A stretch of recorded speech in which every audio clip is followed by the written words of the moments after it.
વડોદરામાં ઇન્દ્રપ્રસ્થ યુવક મંડળ ગણેશોત્સવ સમિતિ દ્વારા આ વર્ષે પણ ગણેશ વિસર્જન માટે વિશેષ કુંડનું નિર્માણ કરવામાં આવ્યું છે। રાજ્યમાં પ્રથમ વખત વિસર્જન કુંડમાં ઇન્ડસ્ટ્રીયલ ફિલ્ટર પ્લાન્ટ સ્થાપિત કરવામાં આવ્યો કે જે સતત પાણીનું શુદ્ધિકરણ કરે છે, જેમાં અત્યાર સુધીમાં કુલ 2500 શ્રીજીની મૂર્તિઓનું વિસર્જન ધાર્મિક પરંપરા અને શાસ્ત્રોક્ત વિધિ મુજબ કરવામાં આવ્યું છે। વિસર્જન કુંડની સ્વચ્છતા અને વ્યવસ્થાની ભક્તો પણ પ્રશંસા કરી રહ્યા છે। આજે ગણેશોત્સવનો છેલ્લો દિવસ હોવાથી મોટી સંખ્યામાં શ્રીજીની પ્રતિમાઓનું વિસર્જન કરાયું છે।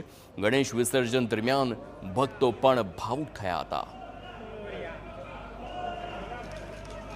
10 દિવસનું આતિથ્ય માણ્યા બાદ આજે ગણેશજી પોતાના ઘરે જ્યારે વિદાય થવાના છે ત્યારે વડોદરા શહેરમાં ભાવભેર વિદાય આપવા માટેનું આયોજન કરવામાં આવ્યું છે। વડોદરા શહેરમાં 10 જેટલા કૃત્રિમ તળાવ પાલિકા દ્વારા બનાવવામાં આવે છે, પરંતુ વડોદરા શહેરનું સૌથી આકર્ષણ ધરાવતું આજે વિસર્જન કુંડ છે તે ઇન્દ્રપ્રસ્થ યુવક મંડળ દ્વારા બનાવવામાં આવ્યું છે, જે ઇન્ડસ્ટ્રીયલ ફિલ્ટર પ્લાન્ટ ધરાવતું આજે વિસર્જન કુંડ છે, જેની અંદર સોસાયટીના ગણેશજીની જે પ્રતિમા છે તેનું વિસર્જન, તેની સાથે સાથે આસપાસના વિસ્તારના જે લોકો છે તેઓ દ્વારા પણ બાપાની ભાવભેર વિદાય કરવામાં આવી રહી છે।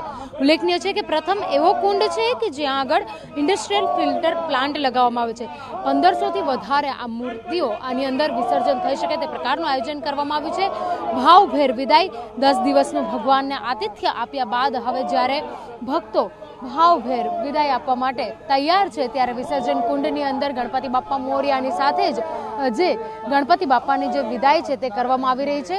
આ સાથે જ વડોદરા શહેરમાં 17,000 કરતાં પણ વધારે મૂર્તિઓ સ્થાપના કરવામાં આવી હતી અને જેને લઈને હવે આ જે વિદાય છે તે બાપ્પાને આપવામાં આવી રહી છે, જેમાં બાપ્પાને જે ભાવભેર વિદાય અનેક જે લાગણીઓ અને સાથે સાથે ભગવાન પાસેથી સુખ અને શાંતિની પ્રાર્થના કરતા આજે બાપ્પાને વિદાય આપવામાં આવી રહી છે। કેમેરા પર્સન રોહિત ગોલ સાથે અંજલિ ઓઝા, TV9 વડોદરા। માત્ર આજે